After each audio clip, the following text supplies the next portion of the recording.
Terragurja. The agent's eyes ran through on file of the tablet in his hands. The history of the city. The city itself was somewhat surprising, being considered the most advanced city in the world, as well as the more illogical with the surprising feat of that power being entirely by solar energy. A city of all those proportions certainly attracted a lot of attention, although through FBC, along with BSAA, had facilities in the city. It was clear that there was a risk, especially with so many people moving or visiting the city. The agent put the tablet aside and looked out the helicopter window. He could only go so far as a certain point, about 10 kilometers from the nearest town to Taragarja. A ghost ran his hand through his neck, somewhat uncomfortable, not because of the magnitude of the mission, but because he was without a mask. He carried it in a bag, but a large part of that mission he would have to do with his face showing, and this was somewhat hardly he did on those days, even in training. In a way, he was looking forward to that mission, not only because there was so much at stake, but there was also because he would be in society again. He felt a bit strange wearing those casual clothes. Despite rather warm weather, he was wearing an ordinary gray blouse and jeans, gray sneakers also ordinary. He also wore a silver watch on his wrist. The helicopter began to descend, and the agent was pulled from his mind, from his thoughts. He looked out the window again. They would drop him down a hill. In the distance, he could see the main road. According to William's men, no, according to this men map, Dominic was already arriving at Taragarja, not even already, if not already in the city. Tracking and cracking his neck bones, the agent straightened his clothes as he stood up. He was alone. The government controlled any and all calls radio signals within the city. They don't want to attract attention. It was not as if William could simply buy off the authorities, but that would put the entire organization at risk of being discovered. The agent looked at the helicopter pilot and nodded slightly before leaving. The wind from the blades ruffled his hair as he blinked a few times as he felt the dust hit his face. The helicopter took off again, and the agent made his way down the hill to the main road. On his back was a small backpack. He already knew that the entrance to the city would be protected.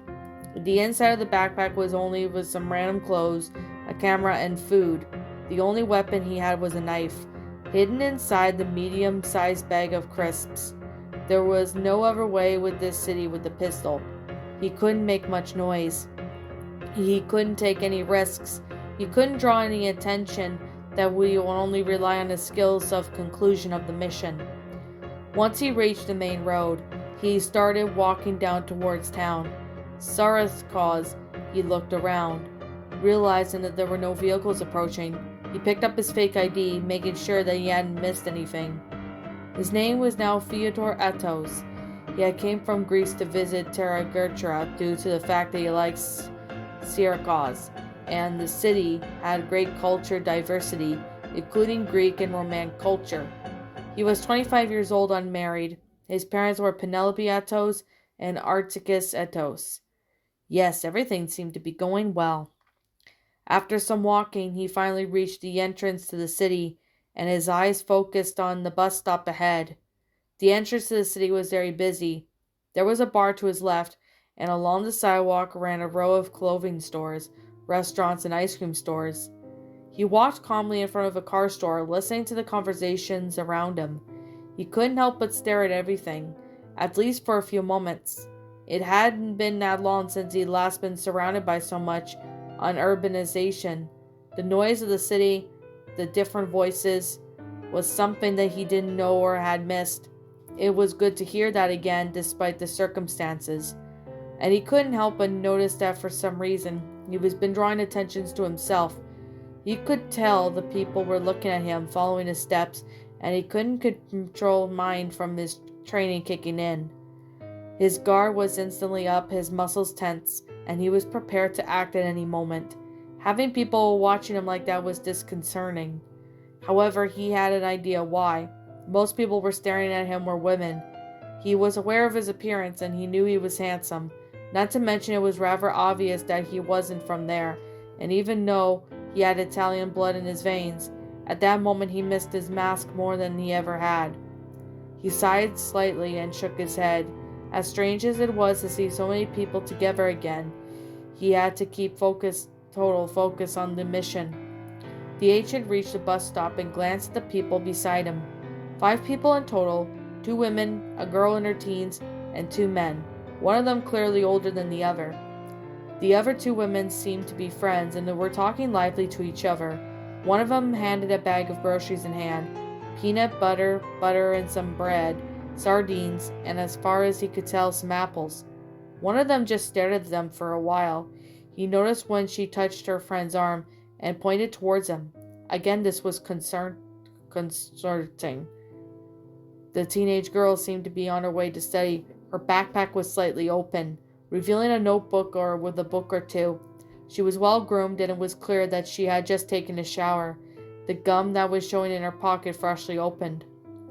Unlike the 2 women, she only looked at him once. 2 men, one of them to be in his 50s and 60s at most, wore social clothes that seemed a bit too anxious, perhaps. He carried nothing but his wallet, which was marked on his 2 jeans.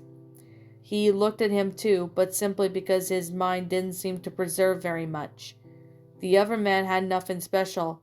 Like the other, he carried only his wallet, what appeared to be a packet of cigarettes, wore a tank top and dark shorts. From the state of his teeth, the agent would have to say that he smoked a lot that day.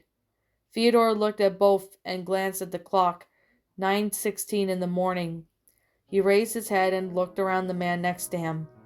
Signor something, he said in Italian.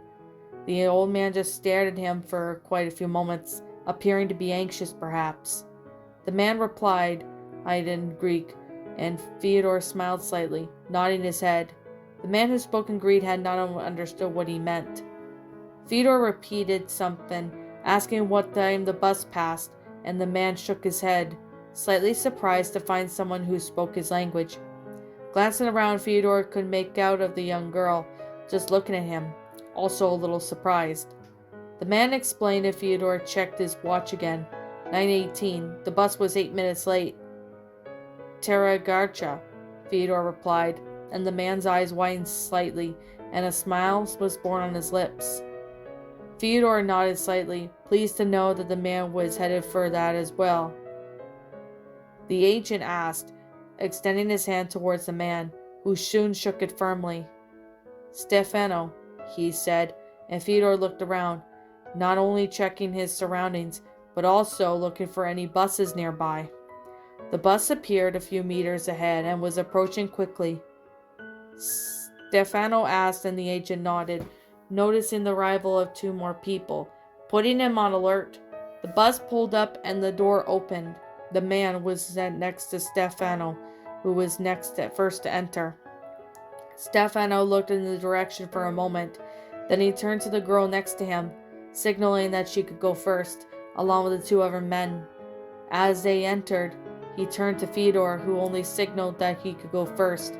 Stefano nodded, shrugged, and went inside. The agent once looked at his surroundings before entering, and at a glance he could see the other 2 people behind him. Before entering, he looked once more at his watch, 9:23. A small line formed in front. The agent noted an amount of that money required to get on the bus on the turnstile. Not only that, but he soon found himself analyzing the interior of the vehicle. There were a few people there, a woman with a child sitting next to her, and an ordinary person on her legs in front of her. The chairs in the back, 2 men sitting next to each other, and a group of teenagers sitting in the next row. They didn't seem to be carrying anything with them, apart from teenagers trying backpacks. Next to them was a girl. The 2 women from before were sitting in the back. The bus had some openings in the roof and emergency exits in some of the windows. If needed, he might be able to even escape from the vehicle by opening a hatch from the door. Good thing you found me, Stefano said, taking a seat for the next 2 chairs ahead. The agent paid and followed him, sitting down next to the man, pretending to notice what he was getting. Stefano then looked at the window, and he was soon sat down. His man turned to gaze to Fyodor. There was something about that caught the man's attention. He covered most of his scars with some kind of makeup, giving the special attention to the most visible ones, such as the ones on his forearm and his neck. But he had some that were still revealed, even though they were covered by his clothes. Fyodor pulled the sleeve of his shirt down just a little further. Fyodor replied something in Greek and moving his backpack on his legs. Eggs. Fyodor just replied again, watching the passing streets through the window. The bus took off as the vehicle moved. Fyodor couldn't help but feel a little bit out of place. A noisy tremor, or no matter how small, put his body on alert. He could hear the hands of his watch moving. He couldn't help but pay attention to the whispers of the kids made behind him, what they were saying to each other. And he couldn't help but wonder why someone who visited that place so much didn't know the minimum of most spoken languages around here. Fyodor looked at Stefano, a normal, apparently upper social class gentleman. There was nothing wrong with him, and the agent's instincts did not alert him of anything. But still he simply could not get his mind off of it. It could just be the nervousness of his first solo mission, of course, but he had to learn to trust any signal his body gave, no matter how harmless. Not being able to try and stop the question from the man, Stefano replied, and Fyodor just gave a small nod. Fyodor asked, immediately regretting that you seemed to have no family, but of course, that was after that. He couldn't stop himself from saying in an interrogating intonation. However, it seemed like the Stefano didn't seem to mind. Surprisingly, the man just laughed lightly, as if some embarrassing secret had been revealed. Stefano replied, and Fyodor just arched a slight eyebrow. Fyodor asked a reply, and Stefano replied what languages he knew, and Fyodor gave a small smile. "Do you mind if we talk in English from now on?" he asked. Stefano stared at him surprisingly for a few moments, probably not expecting someone who looked so young to know much.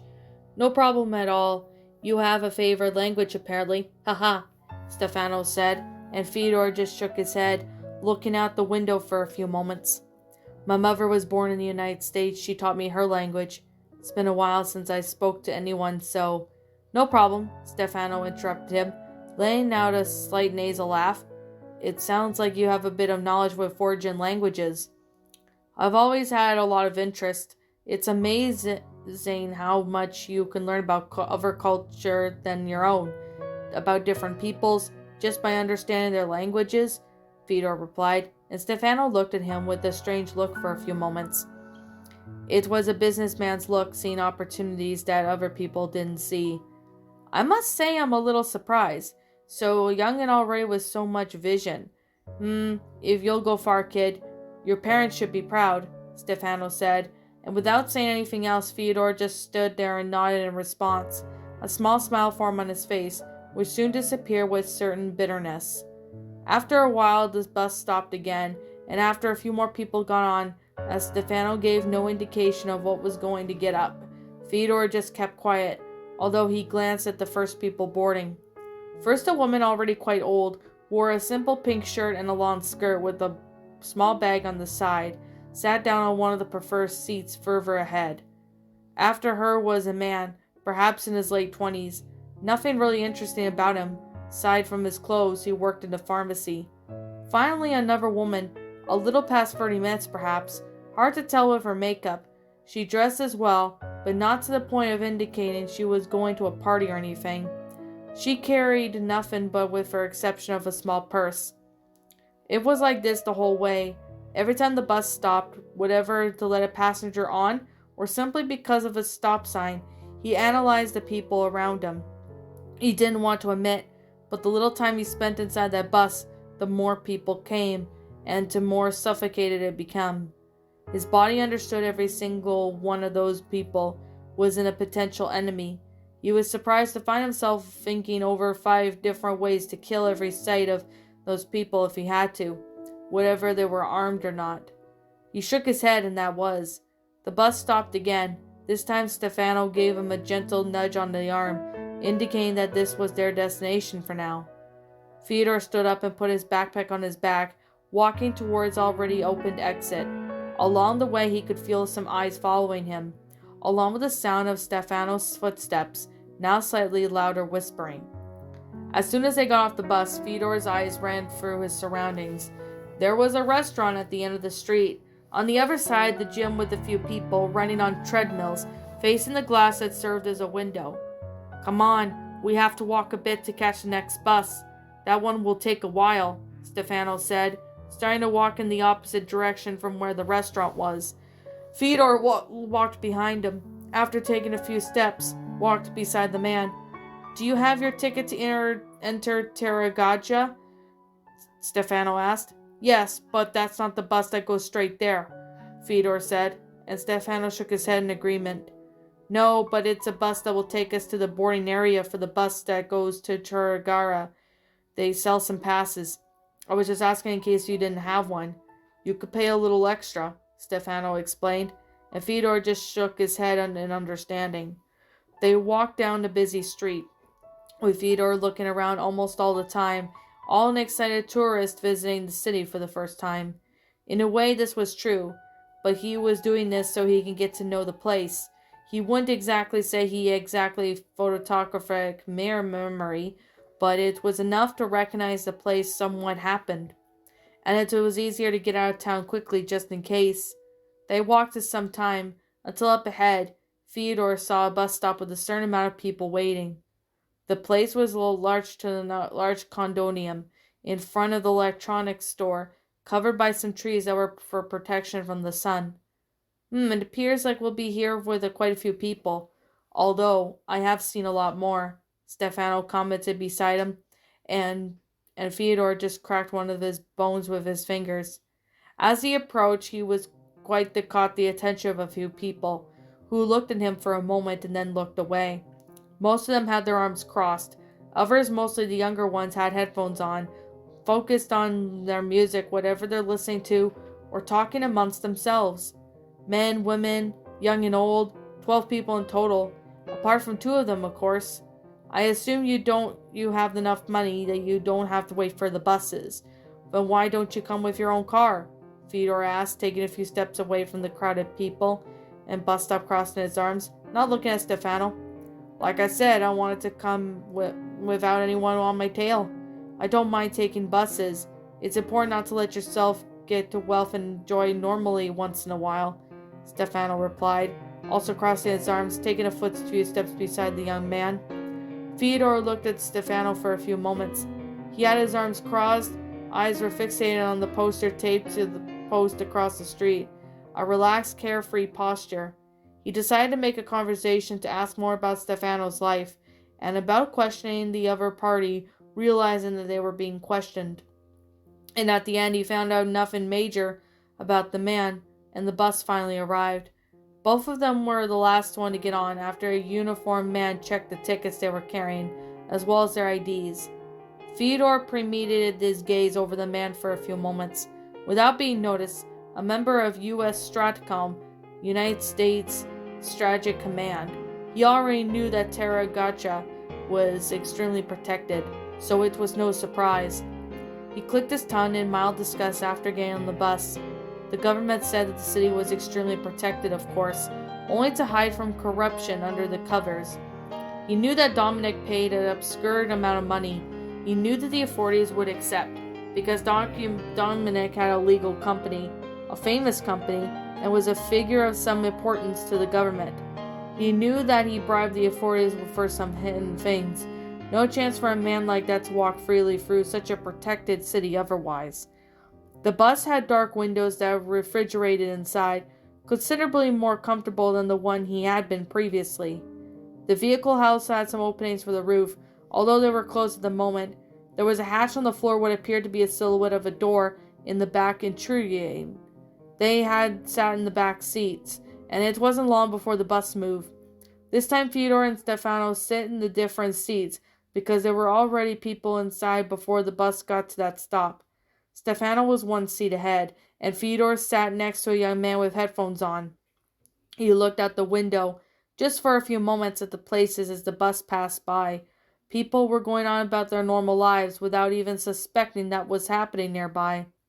The same man who had checked his tickets began to check people's belongings, and Fedor pretended not to watch him, while trying to ignore the loud music coming from the headset of a young man next to him. The pack of crisps in his backpack was enough to hide his knife as well, so probably didn't have enough much to worry about. The man then walked over to him and asked him to open his bag.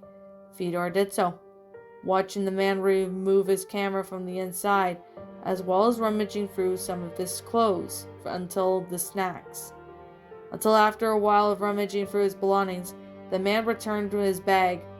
Fedor leaned his head back on the street, ignoring the man for some time next to him. All he needed to do now was to pretend his ticket again and catch the next bus to go through the general check once more and wait for the vehicle to take him to the city. The ancient cracked his bones in his neck, listening to the low conversations that took place. It was so strange. He had crossed his arms and focused the movement of his hands on his watch, a small way to pass the time. After the bus for some time, finally arrived what seemed to be the bus station. As soon as the vehicle stopped, he heard the driver said loudly that the bus would take them to Taragacha was ready, and that they could now board. Fedor stood up, now looking at a few moments at Stefano, before moving out in front of the vehicle. As he stepped out, he was greeted with the light breeze on his face, and he ran his eye through the cross seat ahead. In the distance, it was possible to see the Taragacha. The city seemed to have even larger than he had thought. Small line had formed onto the board of the bus, and he could see just ahead of them that some people were being searched once more, as well as having their passports checked. Stefano said something to which Fedor replied without saying much. His eyes were focused elsewhere. To the left in the distance there appeared to be a large warehouse with some cargo boots parked a few meters ahead. Few people wondered about what was familiar about that strange symbol that was on his gate. He didn't even know where he had seen that symbol before. It was probably a long time ago, or he had seen it in a few different shapes, so he didn't remember. It was clear his instincts screamed that that symbol was familiar. He looked away when it was his turn, although in distaste, he had raised his arms and let the officer search for him, and checked his things one more time. At a glance, he could see one of the big officers put his camera, clothes, and the backpack of crisps on the table, checking their pockets of his backpack before putting everything back. The bus was slightly bigger than the one. It certainly was fuller than the previous one. Again, he and Stefano sat in different seats. Fedor stared at the warehouse for a little while longer, ignoring the look the woman had next to her face, trying to remember where he had seen that symbol. It was an H with a dog's head on the end, and the other end was somewhat pointed. The color, the shape, it reminded him vaguely of the symbol of the bioterrorist organization they were watching. It could be just a coincidence or not. In any case, the place was engraved in his mind. After a while, the bus moved again, and Fyodor took a comfort in his seat, crossing his arms and retracing his steps. The bus would stop near the center, and the tourists would get on a tour bus that would probably be waiting for them there. Here, on the other hand, would make a way to the east, presumably passing in front of the large shopping mall.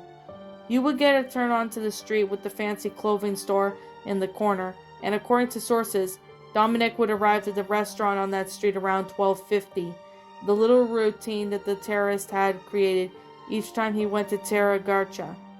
He would act as well as what he would see.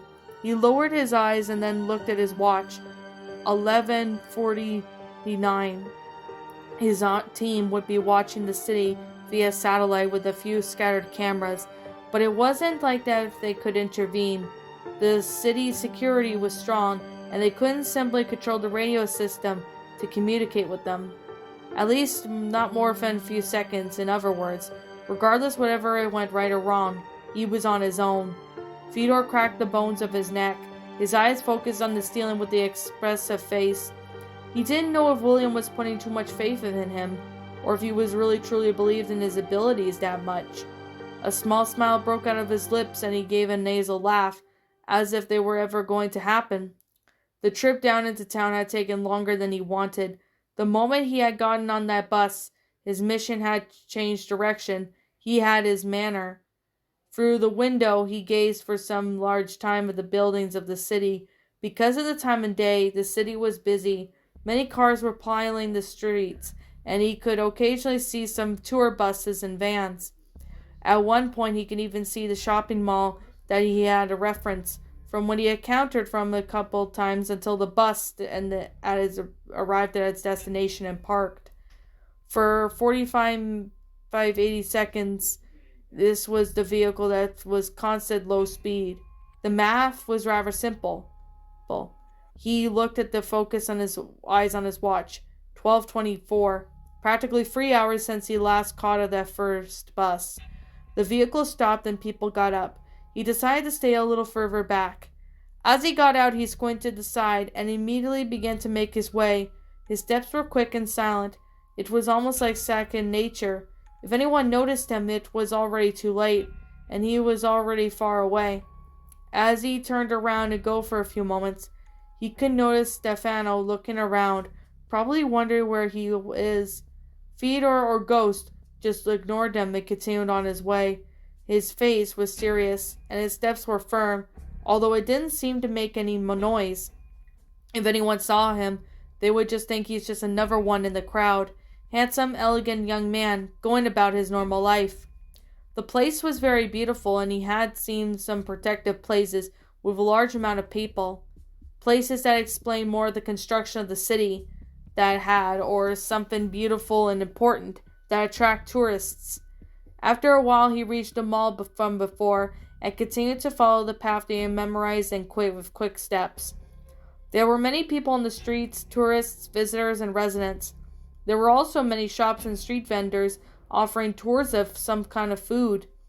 Politely refusing the tour, offered him a couple. He had focused on his eyes on the clothing store that also served as a reference that he turned right.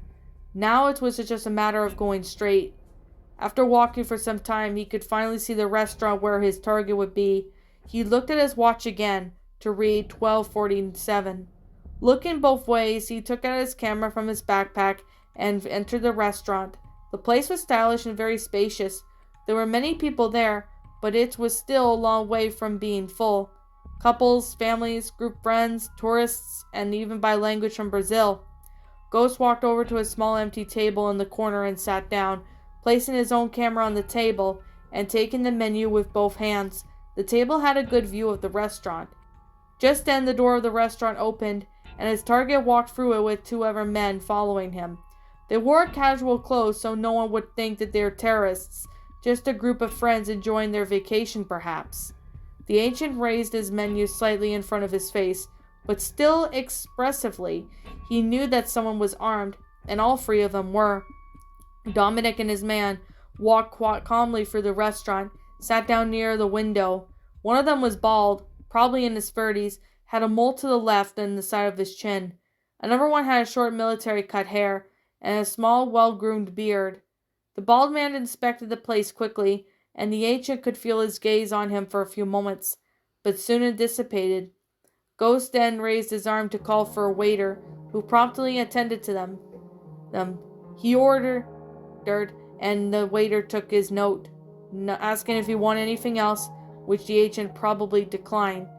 As the waiter walked away with his order, he picked up his camera and pretended to look through the pictures he had taken, but with full focus on the three men just a table away from where he was sitting.